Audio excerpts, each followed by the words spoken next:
una comunicación en línea realmente que nos hace muy felices. Luis Chitarroni está con nosotros. Luis, ¿qué tal? Hola, ¿cómo estás? Bien, te iba a presentar, pero tenía que decir 200 millones de cosas. Editor, escritor, No, no lo docente. hagas, por favor. No, bueno, Te perfecto. ruego que no lo hagas. Bueno, ¿Cuál era la banda que no oí? Los Fustons. Ah, Una banda de pan rock que ya tiene sus sí, años. sí. Sí. Sí. Muy garage el sonido. La verdad que estábamos... Sí, muy como Elemental, estaba muy bien. Exactamente, Los Buzzcocks. sí. Queríamos hablar un rato acerca de esta nueva, esta reedición que se está haciendo de Charlie Failing. Contame un poco qué la propició, cuándo va a ser y qué es lo que el material con el que vamos a contar, ¿no? Esto es como tu presentación, te lo puedo dar solo rapsódicamente, A ver. porque no sé todo. No sé exactamente en qué fecha. La reedición se debe, bueno, a mi admiración enorme por Charlie Failing y al hecho de que se hizo un film que lo hizo Natalia Meta sobre el mal menor, ¿no? Claro. Que se llama El prófugo. Tomando los acontecimientos y convirtiéndola un poco de blow up. ¿Cómo se llamaba esa película de Brian De Palma? Blowout. Exactamente. Blow Up era la de Antonioni, Blowout la de Palma. Claro, la de Antonioni era, viste, con la ampliación fotográfica. Claro. ¿no? Era la vieja película de los 60s, de los 60. Y bueno, acá hay como un traslado también, como una especie de sinestesia que va de lo visual a lo auditivo. Y la novela yo creo que permanece inalterable, que lo que uno encuentra ahora en ella son como los signos remarcados o subrayados de la época, que es algo que a mí cuando releo me encanta, ¿no? Pero espero que convoque a nuevos lectores. Después, por otro lado, Alto Pogo va a editar las otras novelas de Charlie. La primera, El agua electrizada, y la segunda, que era Un poeta nacional. ¿Sabés qué? Nos pasó algo muy curioso en este programa que comenzó en marzo. 2 veces apareció Charlie, sin proponérselo, en las charlas. En la primera invitada que tuvimos, María Eugenia Alcatena, hablaba del mal menor como una gran inspiración. Y tiempo después apareció Marcelo Panoso, que fue amigo personal y que tiene como Me acuerdo, Pedro, Marcelo, sí, después trabajó conmigo. Exacto, y apareció, o sea, fue un escritor que empezó a emerger, entonces la verdad empezamos a prestar muchísima atención. Yo tengo lo que está publicado, incluso ese libro que incluye un fragmento de una novela inédita al final que se llama... Absolutamente, La Tierra Esmeralda. Exactamente, y la verdad que me empecé... libro, ¿sí? Perdón que te interrumpa, pero sí. Ese libro, digamos, hacía que ese y el que editó Fondo de Cultura Económica, porque, digamos, El mal menor es la novela más reeditada de Charlie. Ajá. Entonces, yo quería empezar, pero se nos había adelantado Alto Pogo, con los otros 2 libros, con Un poeta nacional y con El agua electrizada. Y el grande, el que se llama los 4 elementos, el que editó Norma, lleva un prólogo largo y creo que también pesado, que escribí yo. Esta semana vamos a tener una conversación, adelantamos unos capítulos con Sergio Vicio, estuvimos hablando y bueno, seguramente va a volver la figura de Charlie, ¿no? Por el día más feliz de Charlie Failing, seguramente aparezca también en la conversación. Y quería preguntarte un poco cuándo te cruzás por primera vez, con la obra o con Charlie propiamente dicho. ¿Cuál es el momento que recordás de haberte encontrado con esa literatura? Cuando yo me cruzo con Charlie es una fecha muy anterior a la obra, porque Charlie recién comienza El agua electrizada cuando vuelve de una larga temporada en que está en Ann Arbor como profesor y no me acuerdo si en Nottingham, en Inglaterra, también como profesor. Y ahí decide renunciar a la vida académica y dedicarse a escribir ficción. Y entonces, cuando yo lo conocí, que fue en una reunión sobre James Joyce, no me acuerdo en qué institución, Charlie era exclusivamente poeta, y otro de los libros que espero que reeditemos es Amor a Roma, que es su colección de poemas. Como poeta, ¿cómo podías definirlo? Porque como escritor, esa cosa que tiene entre lo elegante, el dispositivo formal del género y a la vez una impronta muy personal, pero como poeta, la verdad no me he acercado a la obra. ¿Qué podés decir de la obra poética? Claro, bueno, es un poeta tan elegante y tan elusivo, tal vez mucho más elusivo que en las novelas, claro, ¿no? Entonces claro. es un poeta, primero de una especie de formalismo cruel, y hoy desacostumbrado, porque es un gran maestro de la prosodia, del conteo de acentos, claro, y de la rima, que muchas veces es completamente inusitada. Es una poesía a la que se está volviendo ahora un poco lentamente, ¿no? Gracias a Anne Carson, a ciertos poetas, a ciertas poetas, sobre todo ciertos poetes que escriben de manera, recuperando de alguna manera lo formal, ¿no? Lo riguroso. Luis, te quería, porque justamente que hablabas de la vuelta de la poesía, ¿cuál es tu opinión o tu visión sobre el panorama de la literatura argentina actual? Digamos, venís haciendo hace muchos años un relevo muy interesante, muy metido en el tema, realmente. ¿Y cómo lo ves? ¿Qué ves que está pasando y qué no está pasando? Mira, es un poco lo que te dije recién, ¿no? Que hay como una especie de recuperación de elementos formales que antes se desechaban por parecer limitadores o restrictivos, y hoy, al contrario, encuentran una verdadera utilización expresiva, ¿no?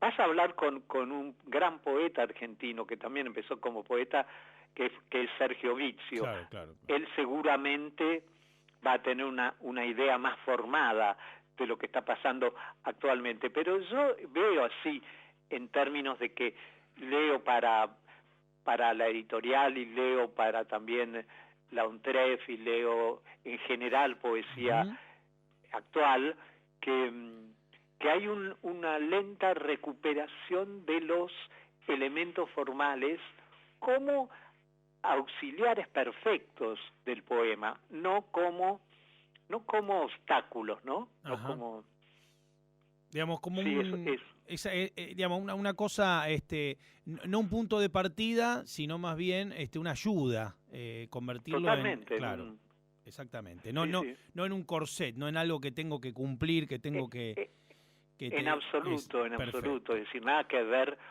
con esa utilización cuando tenía una especie de estructuración o de andamiaje estético casi inhibitorio, ¿no? Otro de los temas que ha vuelto aquí en este programa por las mañanas, aunque parezca mentira, nos empezaron a llegar cosas de Marcelo Fox, de la generación del 60, historias claro. secretas, bueno, La manzana luminosa, digamos, un montón de escritos y búsqueda de algún material que se creía perdido, como justamente la obra de Marcelo.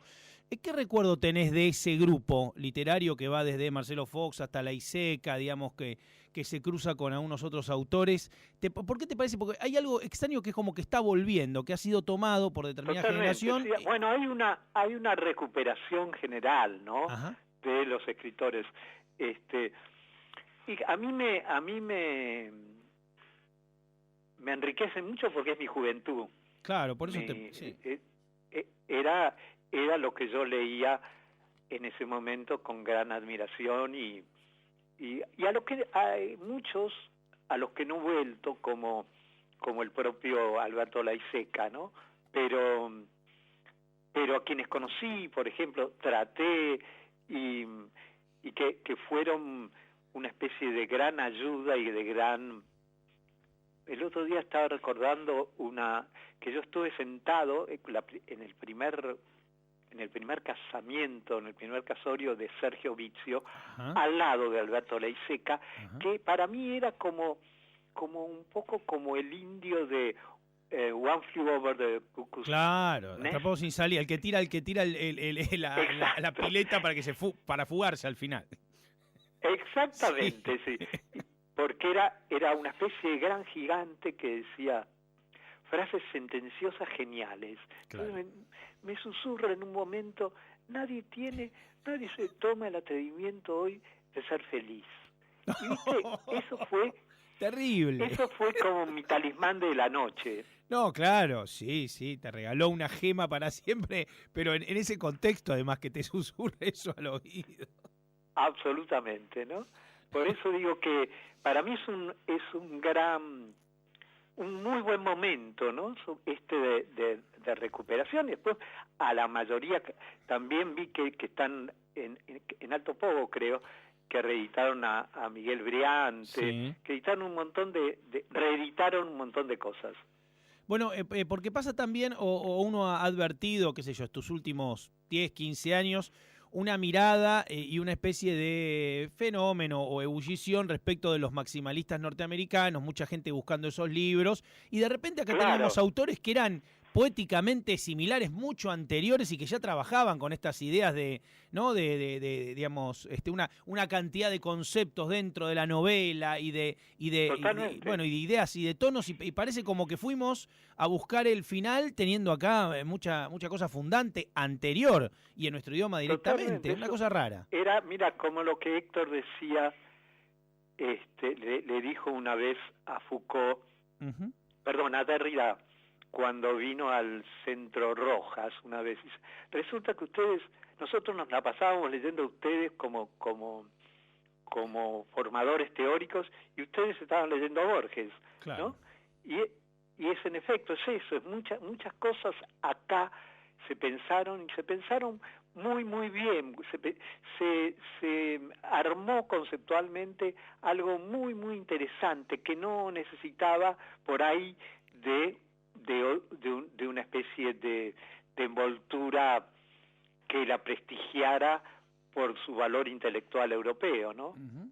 Bueno, está el largo ensayo de Roberto Bolaño sentenciando a la literatura argentina como la mejor del continente, ¿no? De la región, donde hace todo un relevo gigantesco y la verdad, bueno... Y vaya si él leía literatura argentina que nosotros ya no leíamos, porque él leía a Cortázar, viste, acá ya estaba pasado de moda o a nadie, o no nos interesaba a ninguno Cortázar, y Bolaño, que tenía una cuestión estrábica y con la literatura muy conveniente, seguía leyéndolo, ¿no? ¿Y crees que los jóvenes, y cuando digo jóvenes digo menos de 25 años, están llegando a estos autores, a estas experiencias, o todavía la academia, por ahí lo que es Puan o los ámbitos donde debería circular, no circula ese tipo de texto? Mira, Puan está muy bien, pero es una especie de sistema de la moda, de fashion, ¿no? Que establece que es como la que establece, leamos ahora Saer, leamos ahora tal, y entonces me parece que en ese punto los que empiezan a escribir ahora están más liberados de eso, ¿no? O porque no han asistido ahí, o porque desobedecen un poco estas reglas de lectura. Lo que bien vendría para justamente poder acercarnos a un botón, como lo que señalabas de la poesía, ¿no? Tratando de en realidad de no partir de un tótem, sino encontrar herramientas que puedan ser útiles en el camino. Absolutamente, ¿no? Y encontrar eventualmente un tótem que a lo mejor, viste, quedó abolido por alguien que estaba más de moda, como puede ser Coco Madariaga en la poesía, que ahora está completo, antes era muy difícil de conseguir. Ha habido una buena resurrección. Y ser editor en el siglo XXI, en una época donde lo físico está tan cuestionado, la venta de todo lo que sea táctil, ¿cómo digo? Pensar ediciones, pensar qué tirada, dónde, digamos, Exactamente. Bueno, ¿cómo se reformula esto? Esto te deja reformularlo, ¿no? El hecho de los nuevos formatos, las nuevas plataformas, del modo de leer en pantalla, yo, que soy realmente arcaico, soy todavía un partidario de los libros, ¿no? Y de tenerlos y de gustar de las tapas y todo eso, pero creo que hay una gran movilización hacia leer en cualquiera de los formatos nuevos y hasta muchas veces ¿te acordás que cuando yo era joven, no cuando vos eras joven? Pero casi, Luis, casi que tenemos la misma edad, viste que en un momento todos tenemos la misma edad, bueno, yo voy camino a tu edad. En algún momento eso no se homogeniza. Sí, claro. Se decía, sí, vi el film, dice, pero el libro es mucho mejor. No había como una especie de supremacía de el libro por encima de la versión cinematográfica. Es decir, si alguien iba a ver One Flew Over the Cuckoo's Nest, decía siempre que la vieja novela no me acuerdo cómo se llamaba ese hombre, Casey, creo, era mucho mejor, claro, ¿no? Y lo mismo pasaba con versiones a veces muy, si uno piensa en Blow Up, por ejemplo, y en el cuento que la inspiró de Cortázar, viste, encuentra muy poco, encuentra unos pocos rastros, pero esa especie de trémula sinestesia es la interesante, ¿no? Bueno, igualmente en los 70 hubo, por lo menos me acuerdo de 2 novelas que son inferiores a las películas. El bebé de Rosmarie es peor, no peor, pero la película es una obra maestra y El Padrino, la película es mucho mejor que la novela. Que la novela de Puzo. Sí, mucho mejor. ¿No? Sí, claro. Y es cierto, Rosemary's Baby, que es de Polanski, ¿no? Sí, exactamente, sí. Con Cassavetes haciendo ese malo magnífico. Sí.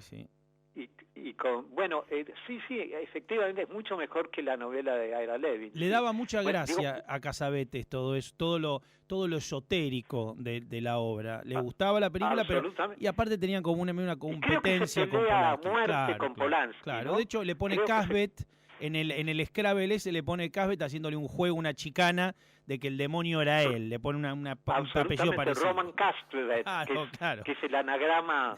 Sí.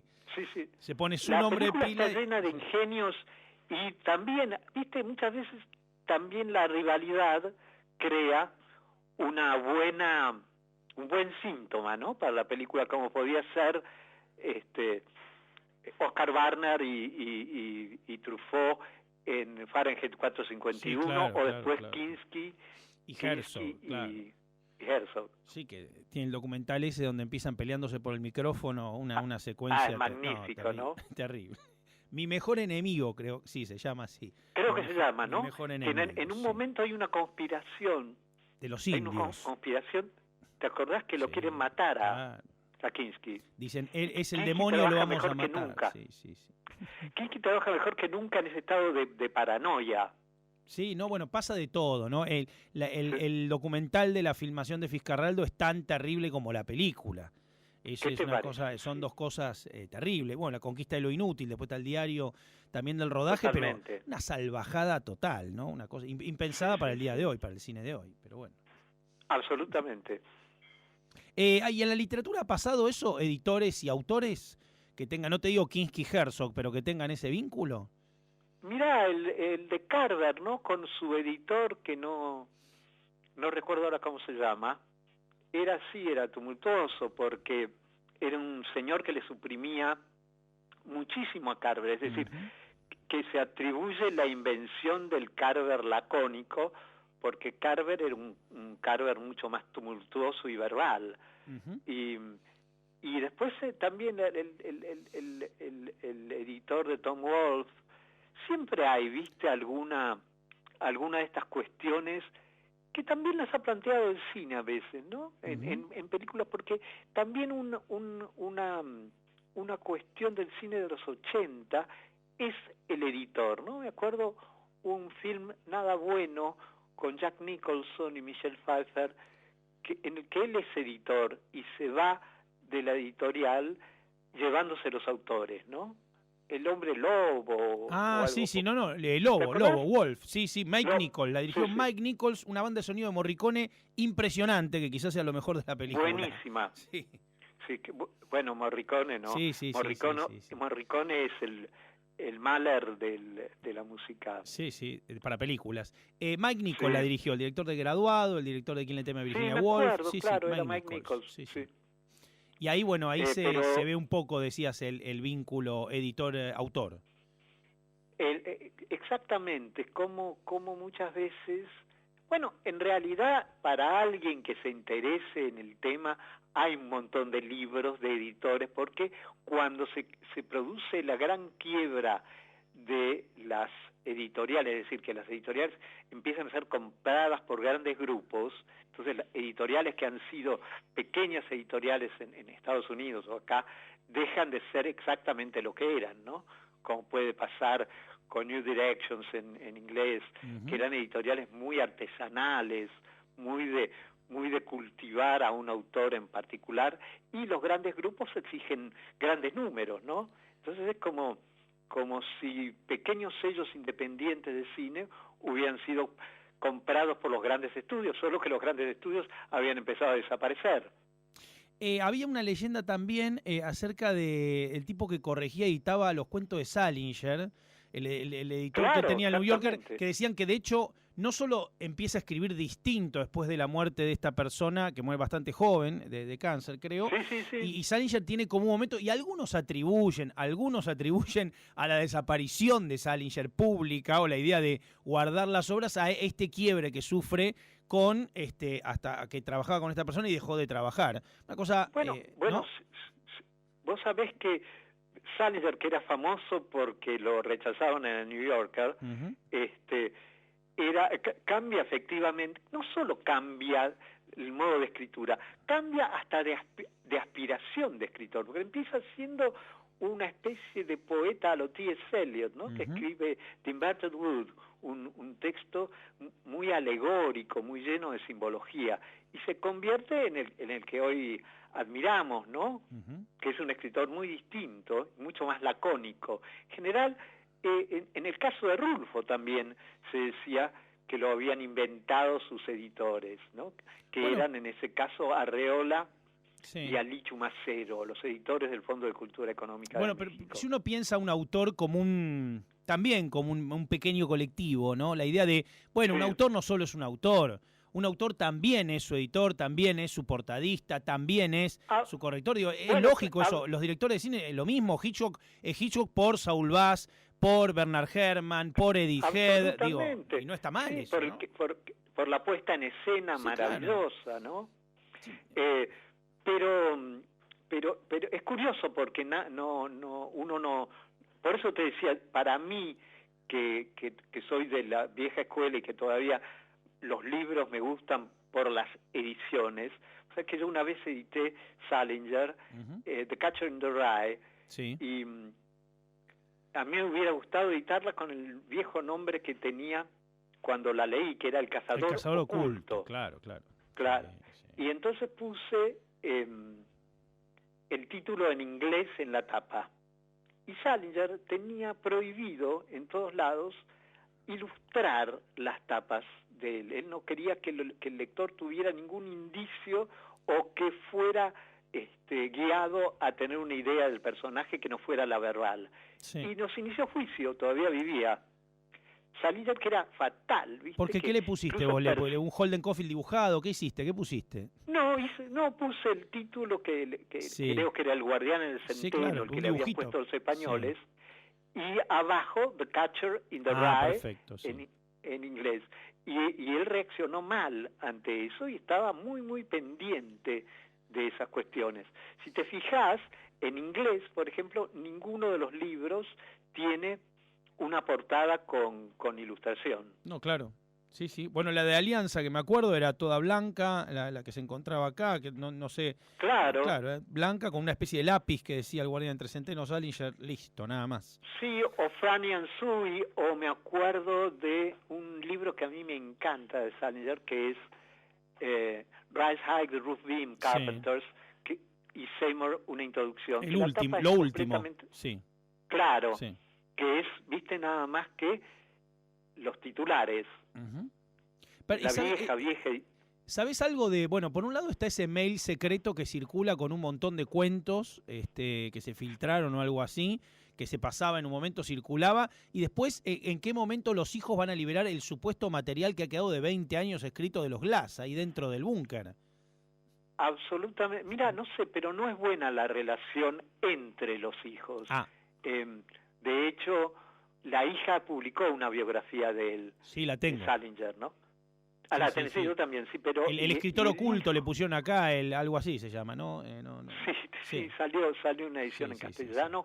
Y es curioso porque es una edición en la que ella, al final, ¿sabes a quién le agradece? ¿Cómo se llamaba el director de La Opinión?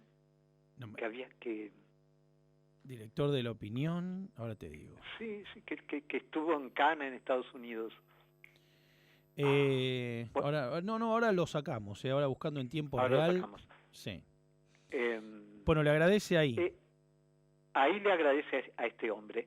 Y al poco tiempo yo leí no me acuerdo si en el New York Review of Books, en algún diario norteamericano, en el que el hijo de Salinger le decía: la verdad que debemos haber pasado las infancias en lugares muy distintos, porque el recuerdo que yo tengo de mi padre es muy distinto del que tenés vos. Y ella, viste que el libro de ella es como muy condenatorio, un poco por la hipocondría que tenía generalizada Salinger y por las cosas a que los sometía a sus hijos, ¿no? Después salió una biografía de un amante de Salinger. Sí, no, el de, entre comillas, la traidora, la mujer, que la chica que va, la poeta que va, está una semana, él le decía, nos vamos a casar, la devuelve y escribe todo un libro contando todos los secretos, el tipo se ofende para siempre, lo tengo, ese también es más amarillista, pero es muy pintoresco, ¿no? Da ganas de leerlo. Claro. Claro, viste, ha habido también toda una industria del libro amarillista, sobre todo relacionado con los escritores norteamericanos que tuvieron contacto con Hollywood, ¿no? Claro. Había uno de Meta Carpenter sobre Faulkner. Alguien tendría que estudiar un poco eso, esa especie de fenómeno de las que un poco es lo que muestra Barton Fink, ¿no? Claro, claro. La película de los Coen, sí. La película que digamos que muestra un Faulkner inventado por su editor, por su compañera, ¿no? Bueno, pero ese negocio, ese tipo de libros, Mamita Querida, el libro de la hija de Joan Crawford, es un poco, inaugura un poco esa cosa de biografía, explotación, claro, medio que en realidad el libro es trauma, ¿no? Donde lo que se cuenta es alguien que tenía un trauma con una persona, más que una cuestión, un aspecto biográfico. Y el de Carrie Fisher, ¿no? Sobre su madre. Y sí, bueno, pero fueron libros, fueron libros que se vendieron muchísimo y que inventaron un negocio alrededor de eso. Por eso, claro. ¿Qué opinás? ¿Qué te parece todas estos clásicos que están saliendo anotados en estas ediciones gigantescas, mamotretos que tienen de todo, que llegan de España, que tienen el Drácula anotado, Frankenstein anotado, todo eso? ¿Cómo los ves esos libros? Yo soy contrario completamente a eso, porque te alejan del texto, casi no te disuaden. Es difícil hasta encontrarlo físicamente adentro del libro. Claro, es como una especie de persecución o de fuga en busca del texto, ¿viste? Voy a esconder en una enciclopedia Frankenstein, a ver si lo encontrás. Adentro de... Claro, exactamente, a ver si entre los personajes está Frankenstein. Yo me acuerdo que eso fue inaugurado en realidad por la Biblioteca Ayacucho, que era una editorial venezolana, cuando Venezuela tenía una gran industria editorial. Y después lo siguió un señor que se llama Amos Segalá, haciendo unas ediciones anotadísimas de de los grandes poetas argentinos. Yo te digo, tenías que leer primero 18 ensayos y después llegabas al primer poema de Girondo. Claro, claro. Bueno, pero y entonces cómo hacer una reedición, cómo ponerle un valor agregado a quien ya ha leído el libro sin caer en eso, en esconder a la autora dentro de un montón de textos, Bueno, digamos, ¿cómo se lo viste un poco? Yo creo que un buen prólogo es un prólogo breve. Bien. Y como solían ser los prólogos de Borges, prólogo de 3 páginas, contando un poco, sin arruinar las tramas, de por qué un autor fue en su momento valorado y por qué puede volver a ser valorado, ¿no? Bueno, y el riesgo del prologuista mejor que el autor, que no a veces hay prólogos que son tan extraordinarios o prologuistas tan extraordinarios que entre comillas arruinan la obra. Y claro, exactamente, por eso digo, muchas veces tu lectura se limita al prólogo del libro, ¿no? Simplemente, bueno, el que había escrito Borges para Crónicas Marcianas, increíble, impensablemente de Bradbury, ¿no? Hace poco hablábamos de ese prólogo, porque estuvimos hablando con Marcial Souto y hablamos de cómo señala la tercera expedición y habla del estilo en relación al poderío de las palabras. Dice cosas terribles, dice, descubrí la fuerza de las palabras gracias a este autor, dice en un momento Borges, una cosa fuertísima, ¿no? Qué increíble. Bueno, Marcial, que fue traductor y amigo de Bradbury, ¿no? Lo conoció y que tanto sabe sobre la ciencia ficción argentina porque estuvo ahí en los emprendimientos de Minotauro y todo eso, ¿no? Pero sí, el prólogo que señala precisamente los temas recurrentes y los temas que realmente te pueden convocar a lo literario, ¿no? Como a Stevenson, ¿no? Borges prologando a Stevenson. No, bueno, las ideas también de la traducción que tenía Borges, que son ideas, bueno, Marcial hablaba un poco de eso también, hablaba de algunos traductores de Minotauro que terminaban mejorando a los autores, digamos. Claro. Bueno, es un poco lo que pasa con los coloristas y los dibujantes, los arruinan o los mejoran, digamos, ese tipo de vínculo con quien viene a montarse y aportar en instancias subsiguientes en la obra, ¿no? Bueno, lo que hablamos de los editores también. Absolutamente. Luis, vamos a estar esperando entonces el Mal Menor. ¿Cuándo ya tenés la portada cómo es? ¿Se puede contar algo? Mira, tenía una que a mí me gustaba, pero no estábamos de acuerdo con mis 2 socios todavía de que fuera la definitiva. Era como una especie de tablero